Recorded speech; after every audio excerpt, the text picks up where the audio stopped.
Здравствуйте, это «Вечерняя смена», в студии Ирина Газаева. Мы работаем в прямом эфире.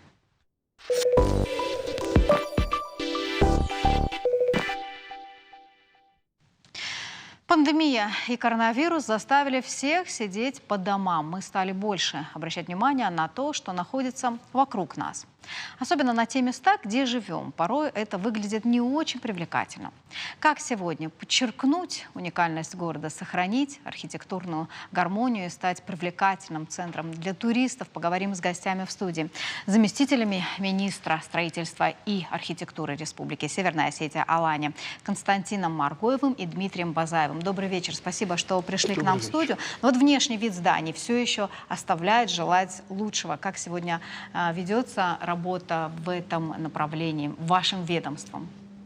Наше ведомство, так же, как и, в принципе, все муниципальные образования республики, заключили соглашение с Комитетом архитектуры республики. И сейчас все архитектурные решения фасадов зданий проходят согласование главного архитектора республики. Через комитет, только через комитет? Да. Сейчас все проходит через комитет. На сегодняшний день муниципальные образования не могут выдавать разрешение на строительство, не получив согласование по архитектурным решениям фасадов зданий от Комитета архитектуры республики. То есть какой вот алгоритм действий? Застройщик, прежде чем начать, он представляет какой-то проект, да, в комитет? Застройщик разрабатывает проектную документацию. С этой документацией обращается за разрешением на строительство в муниципальное образование архитектору муниципального образования. Архитектор муниципального образования сейчас по этому соглашению должен обратиться в Комитет архитектуры республики за согласованием цветовых решений фасадов зданий. И только после того, как получит согласование, сможет выдать разрешение на строительство. Это позволит нам улучшить качество принятых фасадных решений, и в ближайшее время мы надеемся, что все-таки... А вот здесь коррупция не будет? Да, коррупция процветать? Я не вижу здесь как бы почвы для нее. Не видите? Да, я не вижу почвы для нее. На самом деле архитекторы, скажем так, вот очень болезненно относятся к тому, что происходит. Вот этот момент, который подчеркнули, они на каждой встрече, на каждом совещании поднимают этот вопрос, и глава республики на этом заостряет внимание. Я думаю, что здесь нету предмета. Спасибо. Давайте поговорим о стройке объектов во Владикавказе. Что сегодня построено, на какой стадии? Ну, к примеру, даже если брать театр Шаби, вот завершена ли работа? По театру Шаби работа на сегодняшний день еще не завершена. Мы планируем завершить работы к середине декабря. Немножко процесс затянулся. Связано это с тем, что зданию нужно придать все-таки исторический облик. Вернуться к тому, что там было когда-то.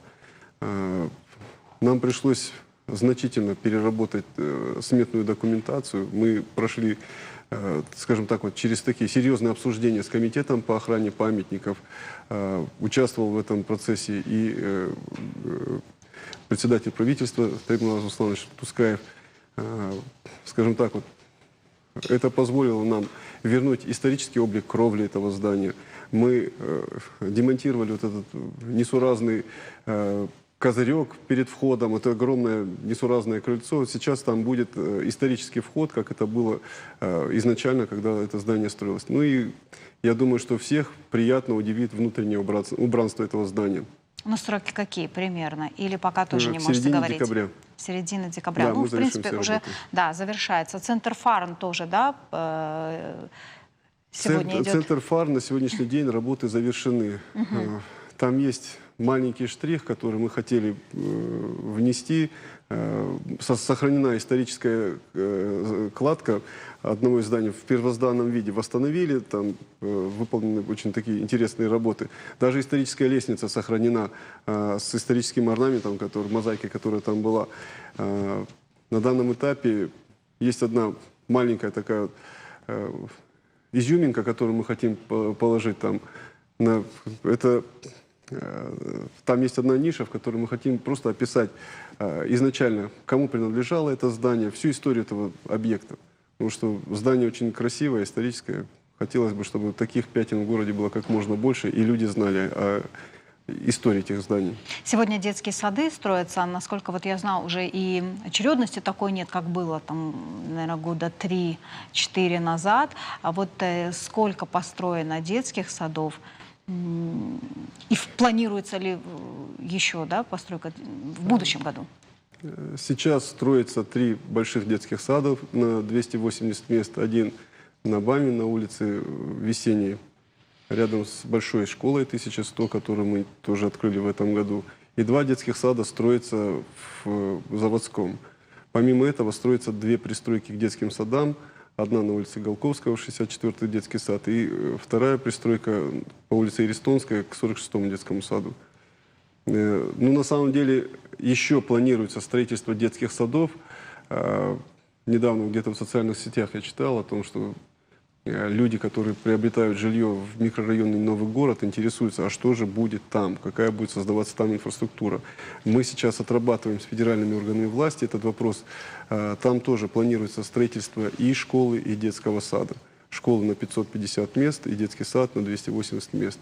Сейчас мы находимся в тесном взаимоотношении, взаимодействии с федеральными органами власти по этому вопросу. Спасибо. Вот тогда о жилье и об обманутых дольщиках. Вот сколько сегодня их в нашем регионе, как разрешается вопрос их? Ну, как вы знаете, этот вопрос очень актуальный по всей стране, и нашему руководству страны и республики уделяется это огромное внимание всему этому вопросу. На сегодняшний день количество обманутых людей, обманутых дольщиков у нас снизилось. Если брать, допустим, на прошлый год у нас было в районе 950 договоров, сейчас это уже составляет в районе 700 договоров. За счет чего мы снизили это, мы достроили один проблемный дом, раздали квартиры и решили через механизм фонда поддержки обманутых дольщиков московского, тоже еще один дом на Московской Кадырова. На данный момент у нас еще остается 9 проблемных домов. По трем из них там работают инвесторы, которые вкладывают свои деньги и решают таким образом проблемы обманутых дольщиков. Мы надеемся, что эти 3 дома будут сданы до конца этого года, потому что уже там работы подходят к завершению и выходят на стадию уже подготовки документации к сдаче дома. Еще один дом у нас в стадии решения, тоже мы взаимодействуем плотно с По фондом. какой улице они расположены, эти дома? Так, 3 дома, где работает инвестор, это находится, один из них это на улице Щегрина, академика Щегрина, одноподъездный дом. Второй дом, вот он такой вот, он у всех на виду, это на улице генерала Плива, это вот напротив ЦУМа, который нашего центрального универмага. И 3-й дом на улице Весенней. Это те, которые заканчивают инвесторы. То, что у нас сейчас на стадии проработки с фондом, это на улице Тубоева, это тоже такой большой дом, там очень много договоров. Но вот там по взаимодействию у нас возникли небольшие технические вопросы, именно рабочие моменты по решению этого дома. Сейчас мы занимаемся решением этого вопроса. Надеюсь, что к концу года мы тоже там поймем ясность, то ли мы выплачиваем компенсацию людям по их договорам, либо мы выходим на достройку. Там у нас, я же, как повторюсь, возникли небольшие технические проблемы, но мы их сейчас, надеюсь, что решим до конца года, и уже какое-то решение будет. По другим домам оставшимся, если уже уходить в законодательную часть, то мы тоже планируем, уже, в принципе, запустили механизм решения проблем. В чем там была сложность, я объясню. Фонд, который московский нам помогает решению этих проблем обманутых дольщиков, работает только с банкротными организациями. До августа месяца эти 3 организации, 4 дома, они не были банкротами, не являлись банкротами. То есть у нас была необходимость запустить процедуру банкротства. В чем нам помешала, в принципе, вот эта вот первая волна пандемии, потому что банкротство процедуры можно было запустить только лишь по решению суда арбитражного, а суды, как вы знаете, как и все органы власти, они не принимали заявления, не работали в полном объеме. В августе месяце мы запустили эту процедуру, сейчас конкурсный управляющий, который зашел на эти дома, формирует реестр кредиторов, то есть без этого реестра нельзя определить уже это как бы законное количество обманутых дольщиков, то есть они должны войти в перечень реестра кредиторов, и после проведения этой работы, а также проведения строительной экспертизы, когда фонд сам присылает своих специалистов, и они оценивают каждый дом по отдельности, будет уже продолжаться работа. И если интересуют какие-то дома, то я могу их перечислить тоже. Один из них это в новом нашем микрорайоне, 18-й микрорайон, там адреса нет, еще 13-я позиция. Он большой дом, там 170-квартирный дом, он практически полностью тоже застройщик реализовал квартиры. Второй дом это на Курской 1, это в районе, Курская, Зортова, это в районе Зортова. Вот скажите, в ряде регионов действует механизм завершения вот этих проблемных домов через создание жилищно-строительных кооперативов в нашем регионе. Это действует? У нас была попытка создания на базе вот этих проблемного дома жилищно-строительного кооператива, это вот именно по улице Тобоева.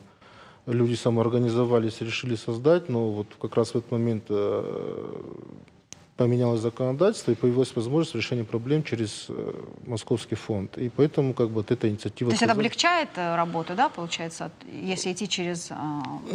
как вам сказать, тут уже люди сами достраивают свой дом за счет дополнительных сборов, то есть это ложится дополнительная нагрузка именно на самих дольщиков. Вот в интернете, когда готовилась к эфиру, одной из возможных мер, способных решить проблему проявления обманутых дольщиков, является переход на эскроу-счета. Вот что это такое, если коротко можете объяснить, и какой плюс в этой системе? Да, сейчас все жилищное строительство переведено на систему эскроу-счетов. При этом предшествовало 2 этапа, то есть законодательство менялось 2 этапами. В чем суть, я объясню. Сейчас дольщик не отдает напрямую деньги застройщику. Ага, да, так. То есть застройщик деньги может увидеть только по окончанию строительства и ввода дома в эксплуатацию. Его деньги дольщика резервируются на блокированном счете, то есть он деньги вносит на блокированный счет в аккредитованном банке, и они хранятся в банке. До того момента, пока дом не будет сдан в эксплуатацию. Это вкратце, то есть деньги дольщика застрахованы именно в гарантии банка, что они никуда не денутся. То есть вот если я хочу вложить уже деньги, да, как мне это сделать? Чтобы была гарантия, что я получу свою квартиру. Тут я уже, как раньше говорил, у нас 2 этапами было, да? Один и второй этап, в частности, это переход, такой резкий был переход, который довольно трудно дался отрасли в целом. И второй этап подразумевал следующее. Если строительство было начато до 2019 года, да, то и строительная готовность была выше 30%, и сбор реализованных квартир, сбор средств был больше 10% заключенных договоров, то застройщик имел право работать по старой системе, по старому законодательству, так как работал, работая напрямую. А уже после уже, то это уже по новой системе. У нас на данном этапе сейчас по новой системе работают только 2 организации. И поэтому пока все старые. И поэтому эта система только начинает работать. Система-то, в принципе, уже есть. Банковская система тоже к этому готова. Но пока наши застройщики, пока старые объекты не закончат, на новые не перейдут. Спасибо вам большое, что сегодня пришли к нам в студию. Информация была, я думаю, полезна для наших телезрителей. Удачи вам в работе. Мы вернемся ровно через рекламу.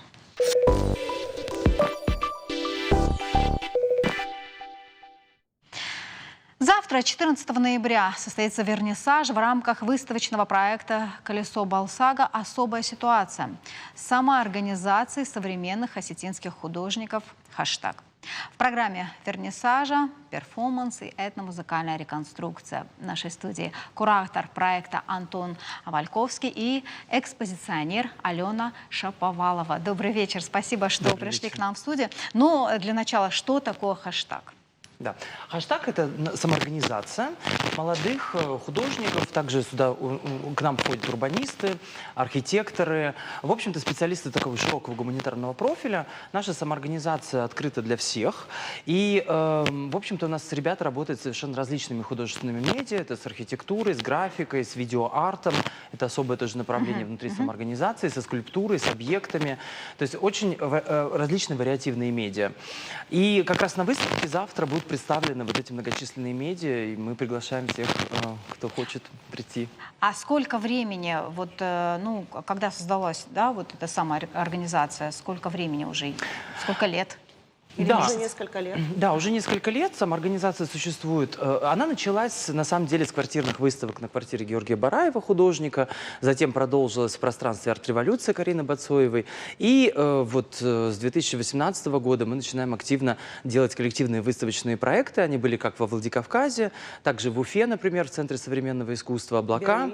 И в Берлине, да, в Центре искусства и урбанистики у нас была выставка осетинского видеоарта, называлась «Осетинское море». Что завтра увидят жители и гости республики? Что за выставка? Ну, выставка «Колесо Балсага» посвящена пандемической ситуации в республике, да. И нас, на самом деле, очень заинтриговал вот этот персонаж из нарского эпоса «Колесо Балсага», потому что это такой удивительный механоид, да, который движется через горы, леса, поля, реки. Оно калечит человеческие жизни. Это объект, который персонализируется, наделяется какой-то личностью, и этот объект — это кара богов. Да, и мы подумали, что это прекрасная метафора пандемической ситуации, потому что, с одной стороны, пандемия тоже не щадит человеческие жизни, пандемия пересекает границы, и на самом деле мы же тоже наделяем коронавирус определенной человеческой субъектностью и агентностью, потому что мы думаем, что пандемия курирует наши жизни, меняет наши планы, и вот, ну, наши планы с Аленой тоже были, к сожалению, в этом году очень сильно порушены. Поэтому мы решили так назвать, это метафорическое название. На афише у нас это рисунок Махарбека Туганова, его стена-хореография, то есть зарисовка осетинского танца Зилгакафт. И очень интересно, он выглядит в перспективе как колесо, где персонажи стоят на ободе этого колеса, но самое важное в этом танце — это движение навстречу по спицам вот этого социального колеса, что в условиях пандемии, к сожалению, ну, достаточно тревожно, да, и ну, угрожает, в общем-то, здоровью людей.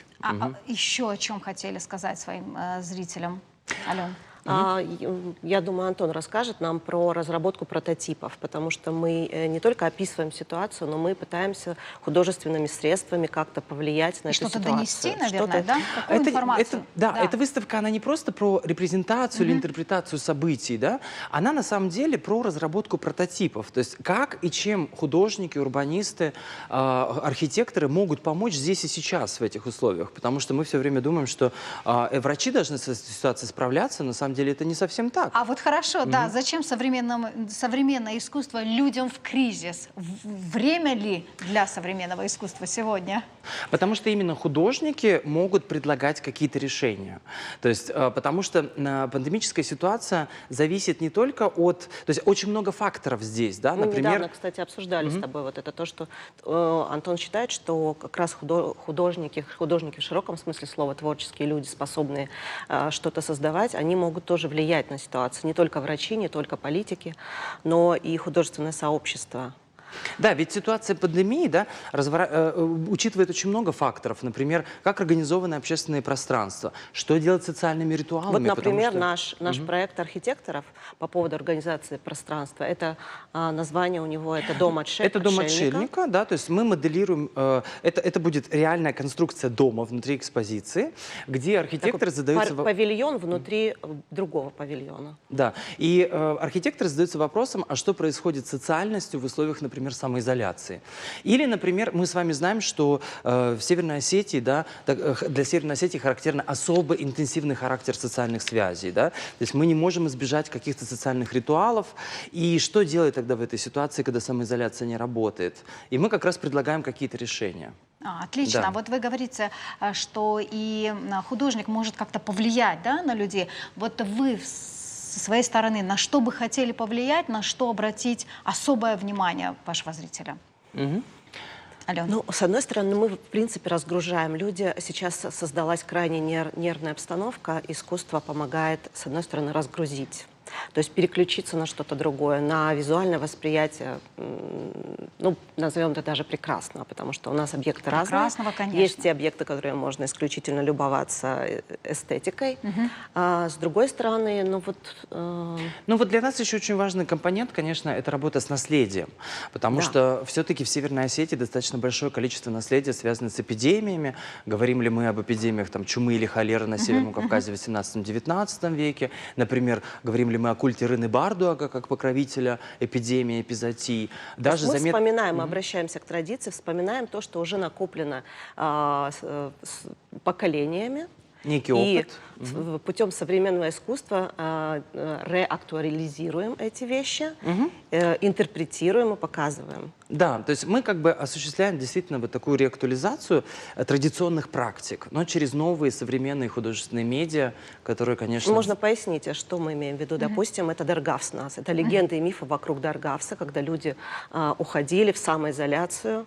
На самом деле, насколько я знаю, это все-таки мифическая история, но тем не менее, пандемии, эпидемии проходили по Кавказу, по России регулярно периоды, да. достаточно, и люди как-то реагировали. Вот с этим мы работаем, с традицией, с опытом. Спасибо. Вот должен ли быть подготовлен зритель, чтобы прийти смотреть, наслаждаться очень хороший современным вопрос. искусством? Да. Нет, на самом деле, конечно. Поэтому я буду на экспозиции, ну и там ребята, художники, все 9 дней, когда идет экспозиция, 22 числа. И, конечно, мы будем теми проводниками, которые будут обеспечивать объяснение, да, того, что мы сделали и каким образом мы сделали. Ну, потому что современное искусство, вот мне кажется, оно должно быть понятно как бы, да, большинству людей. Вот что нужно сделать, чтобы понятно было? Да, для этого нужен комментарий. Вот, и комментарий обеспечивается через этикетаж, экспликации, через работу экскурсовода, через объяснение куратора. И каждый желающий, кстати, может позвонить по моему номеру телефона, указанному в пресс-релизе, и записаться, например, на экскурсию. Да, и с удовольствием, с радостью все расскажу, все Просто есть объясню. мнение, что искусство очень легко понять. Для того, чтобы понимать балет или футбол, нужно как минимум знать практику или знать движение и разбираться. А большинство людей считают, что в искусстве, и в современном тем более, разбираются все поголовно, не пытаясь до этого Вот получить здесь я какой-то бы базис знаний. поспорила, да. Вот, поэтому мы пытаемся заодно сделать такой небольшой образовательный как бы блок. Да, и это очень важно, особенно на фоне, например, последних скандалов, связанных с выставкой Соскива, например, и так далее, да, то есть, хотя, казалось бы, это уже скульптор с мировым именем, да, но вот... Можно сказать, уже принятый в академические круги. Удивительно то, что люди, которые, да, они не разбираются, не знают каких-то вещей, они могут просто называть это очень, нехорошими словами. Выскажи свое мнение, что тебе не понравилось, имеет право каждый. Проявляя свой низкий уровень культуры, к сожалению. Ну, да, принято считать, что как бы искусство может комментировать каждый, и как бы каждый в нем разбирается, но на самом деле это не совсем так. Но комментировать или просто говорить о своем ощущении, да, я могу сказать, что мне это не нравится, и все, или это мне нравится. А вот что происходит тогда, когда человек присоединяется к процессу творчества? Такой вот общий вопрос, мне хочется вам его задать как творческим людям. У нас в проекте есть люди, для которых это будет первая в жизни выставка, участие в художественном процессе первый раз. Вот Ольга, которая присоединилась буквально недавно, и которая просто тянулась к искусству, и сейчас она помогала нам, да, или Мурат, и помогают сейчас они нам реализовывать проекты других художников и делают свои собственные. То есть ценности нашей самоорганизации, мы готовы, как бы мы принимаем всех желающих, кто разделяет наши ценности. Наши ценности — это, с одной стороны, соучастное управление проектами, да, с другой стороны, это, конечно, работа с локальным контекстом, потому что мне кажется, что современное искусство все-таки должно очень тонко реагировать на локальный контекст, на пространство, на события, ну, например, как здесь в республике, да, на ситуацию. Вот. И, конечно, у нас, мне кажется, очень важен еще образовательный компонент внутри самоорганизации, потому что у нас есть уже состоявшиеся художники, ну, такие, например, как Алена, да, есть совершенно молодые, и мы, конечно, их как бы берем, вот, как бы курирование над ними, да, и помогаем тоже развиваться для портфолио, для будущей карьеры. Ален, что-то представляете на этой выставке? Да, я живописец по образованию, но здесь сейчас я делаю видеоработу. уже сделала. Это видеодокументация перформанса на тему традиционного осетинского застолья в условиях пандемии, когда нужно пересобрать ритуал и придумать какие-то новые пути. Во время ритуала мы придумывали какие-то новые истории, отказывались от, допустим, мы вынуждены были отказаться от передачи чаши по кругу, мы вынуждены были стоять друг от друга на 1,5 метра. Ну, я уже интригу начинаю открывать. Но это интересно. Вы увидите завтра. Самое интересное, что в нашем ролике снялся Назим Гиджрати, которого мы все знаем, да, и вот завтра и предоставил будет премьера. нам чудесную черную керамику, которая, в общем, сделала весь визуальный ряд для нас. Так, еще раз тогда коротко, где, во сколько завтра могут прийти зрители и посмотреть? Куда? Это Национальный музей. Приглашайте. Да. Мы, кстати, хотим поблагодарить Национальный музей, Министерство культуры за оказанное доверие. У Национального музея есть выставочный зал, который идет по улице Горького, Горького 8.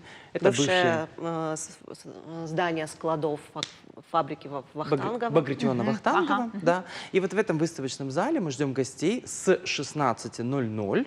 Вот. Ну, можно приходить и позже, но, опять же, не расстраивайтесь, если зрители не расстраиваются, если не смогут попасть, потому что мы будем открыты до 22 числа. И, кстати, 21 числа у нас состоится премьера на площадке документального фильма, посвященного нашей самоорганизации. Да.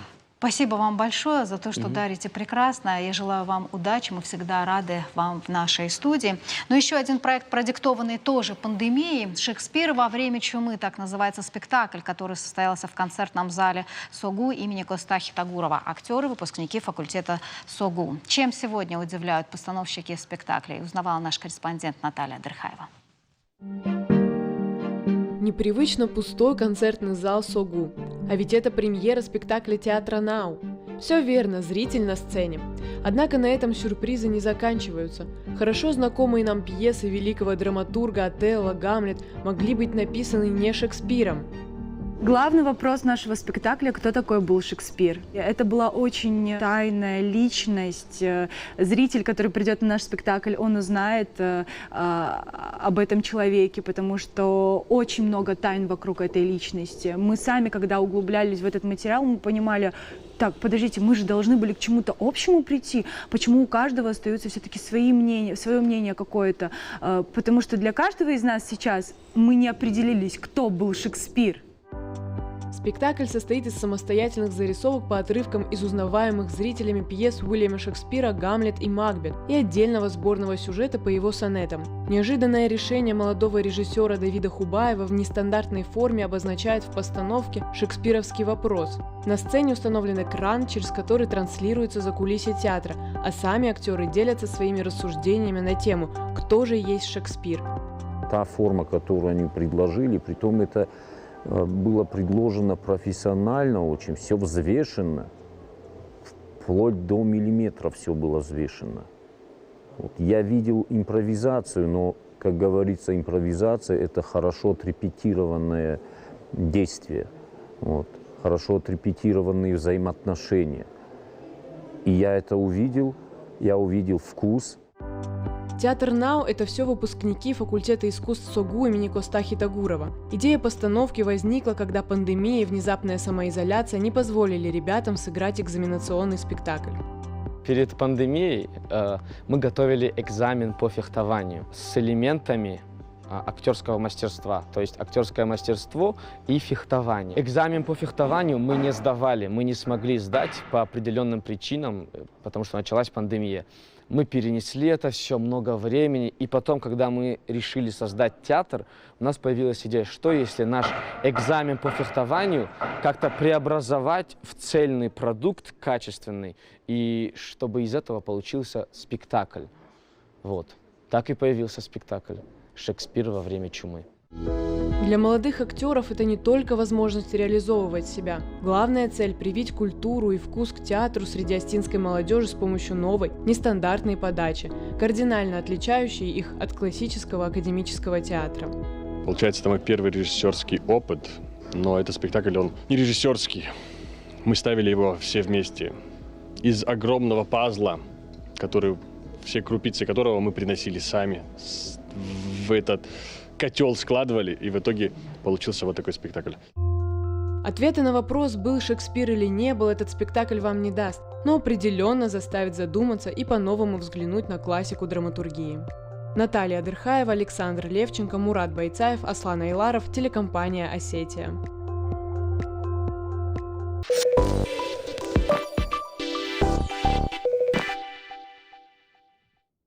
Мы продолжаем. Призерами 19-х молодежных дельфийских игр России стали представители Владикавказского колледжа искусств. В номинации «Народные инструменты» серебряной медали удостоены Азамат Тедеев, Руслан Гуриев, а золото взяла педагог колледжа Лиана Салбиева. Сегодня в нашей студии преподаватели колледжа искусств Суслан Коцлов, Елена Газданова и победитель дельфийских игр Лиана Салбиева. Добрый вечер. Спасибо, что пришли. Но Ляне мы дадим слово в конце нашего эфира. Я думаю, что послушаем эту прекрасную мелодию. Кстати, что за мелодия, с которой она выиграла? Ну, она не одну играла мелодию. Так, ага. Там 2 тура было. Рассказывайте подробнее. Вообще, это конкурс проводится всегда в 2 тура, и на 2-й тур там очень сложно пройти. Мы не надеялись, очень переживали. Ильяна переживала, но так получилось. А почему сложно пройти? То есть, ну, настолько требования какие-то жесткие? Да, уровень дельфийских игр очень высок. На самом деле, жюри там очень компетентное. Это все профессора московских вузов. И вот сколько лет у нас в республике не было золотой медали? С 99-го года. В 99-м году трио Фандер привезли. Трио Фандер, да, привезли. Но вот потом, насколько мне известно, была тишина, и номинацию эту сняли. Ну, это сняли ансамбли, солисты были. Солисты были. Солисты были. Мы участвовали на протяжении нескольких лет, но кто ни во 2-й тур не проходил, хотя дети были готовы довольно-таки. Не сильных мы не посылали и неподготовленных. Но вот сложно было пройти. Самое лучшее место до этого года у нас было в 2019 году, когда в Ростове проходили 18-е игры. Вот трио Алания, Хета Габоева, руководитель, они заняли 3-е место. И это была тогда тоже большая радость. А теперь вот получилось... Да, это еще связано с тем, что в этом конкурсе участвуют абсолютно все субъекты Российской Федерации. Огромное количество номинаций. 50 номинаций в дельфийских играх. 50. Да, и даже несмотря на то, что в этот раз они проходили в онлайн-формате, то есть от этого мы не меньше переживали. То есть у них были огромные высокие требования к видеоматериалу, то есть там определенные рамки. Мы не могли отправить, допустим, старое видео. А как это все проверялось? Это дистанционный конкурс, то есть там звук должен быть так вот как-то, ну, на высоком уровне, да, записан? Там главное требование то, чтобы видео было свежим, и видео обязательно должно было быть записано именно к этому конкурсу. Для дельфийских игр. То есть подсунуть какое-то свое успешное выступление, которое было 5 лет назад, не получалось. Но тогда скажите, что за этапы, что было на первом этапе, что на втором, что представляли наши ребята? Ну вот первый этап тоже состоял из 2 произведений, и второй этап тоже точно так же состоял из 2 произведений. И вот в этом есть самая главная сложность, допустим, вот как у нас у педагогов, правильно выбрать программу, от этого, ну, зависит, наверное, все. То есть дети могут играть хорошо, все может быть хорошо, но вот неправильно выставил программу, и все. А какая это правильная программа? А это вот непонятно. Не угадаешь. Да, и нигде не написано. Вот я, насколько знаю, что вот мы сейчас говорили о том, что убрали номинацию, да, трио, ансамблей, да, но по просьбе колледжа искусств обратно вернули.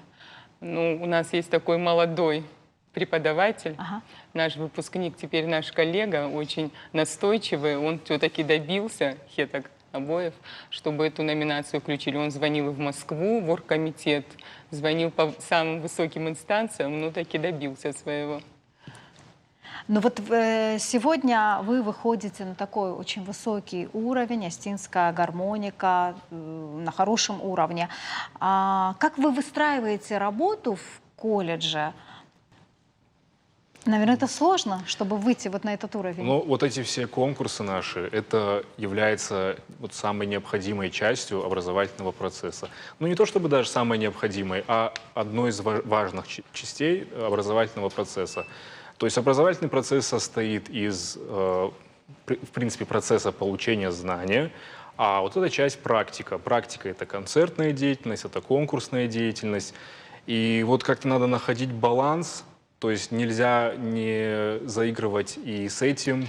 То есть вот когда начинается перевес, система как-то рушится. И, то есть главное вот соблюдать вот эту тонкую грань, баланс. А вот вы, как педагоги, на что ставите акцент, когда готовите своих студентов к тому же конкурсу? Да? Вот на что самое главное? Мастерство и профессионализм, чтобы это было на высоком уровне. А это только количество занятий, это только количество затраченного времени, сколько и педагоги, и студент затратят на это. Ну а в самом конце мы своих студентов просто просим: вот ты выходишь, получи удовольствие, и вот и все. Это, наверное, самое главное, что должно нести в себе искусство, что должно нести вот эта вся профессия. Это удовольствие, когда артист, музыкант на сцене получает удовольствие, то, наверное, и как-то это и к зрителю переносится. Да, на самом деле это самое сложное, потому что играть чисто, быстро, это не так сложно, а вот именно получить от этого удовольствие, это очень сложно. Почему? Потому что надо задействовать какие-то вот непонятные рычаги, о которых ни в книжках не написано, о которых нигде не почитаешь. То есть это вот что-то внутреннее, что-то неосязаемое, что-то волшебное, наверное, не знаю. А это правда. Есть вот вроде играет правильно, и громче, да, и тише, и пальцы бегают. Ну, душа не лежит. А другой сядет, ничего не делает. Вот потяну, и музыка льется. Это все-таки от природы. Кому-то Бог дал, кому-то нет. Это... Мне кажется, что вот колледж, он всегда открыт к любым экспериментам, каким-то начинаниям. Вот есть у вас сегодня на данный момент какая-то такая новая, ну, нетривиальная, возможно, задумка, план или проект в будущем? Ну, вообще, в принципе, я могу с уверенностью сказать, что лучшее место во Владикавказе — это второй этаж училища искусств, народное отделение. Там столько там просто... уже реклама пошла. Там столько интересных людей, столько разных, и студенты, у каждого какой-то свой характер. И с каждого интересно узнавать, с каждым интересно работать. Скрытая реклама. Приводите своих Нет, детей. это мнение, это честное мнение, правда. И в те времена, когда студентом был, и вот Лена Мухтарова, ну, все могут подтвердить, что это лучшее место в Владикавказе. Согласна. Но тем не менее, да, вот какие-то проекты в будущем, что-то сегодня можно? Ну, по проектам у нас задумки есть и с оркестром, и с малыми формами. Вот совсем скоро мы подготовили небольшую такую премьеру новой композиции, тоже в интернете увидят зрители. Много всего, так одним словом не скажешь. Много всего на самом деле. Спасибо. Как отмечали праздник и это событие? Пока не отмечали, ждем. Окончания пандемии, наверное, Нет, да? ждем, да, вот кое-кто болеет, и ждем, пока выздоровеет, чтобы все вместе собрались. Обязательно отметим. Также хочется сказать, что еще вот, впереди у нас еще один конкурс. С 16-го он должен начаться и продлиться с 16 до 30-го. Это 70-й международный трофей мира. То есть в нем мы тоже участвуем. И в этом конкурсе до нас за все 70 лет ни разу... Да, то есть мы первые гармонисты, которые будем участвовать в этом конкурсе. Это все должно было проходить в Португалии, но по ситуации тоже будет в онлайн, но от этого мы не меньше переживаем. Да, я желаю вам и в этом конкурсе удачи, успехов, и во всех конкурсах, которые будет принимать колледж искусств. Спасибо вам, что сегодня пришли к нам в студию. Искусство объединяет объединяет всех – горожан, чиновников, бизнесменов.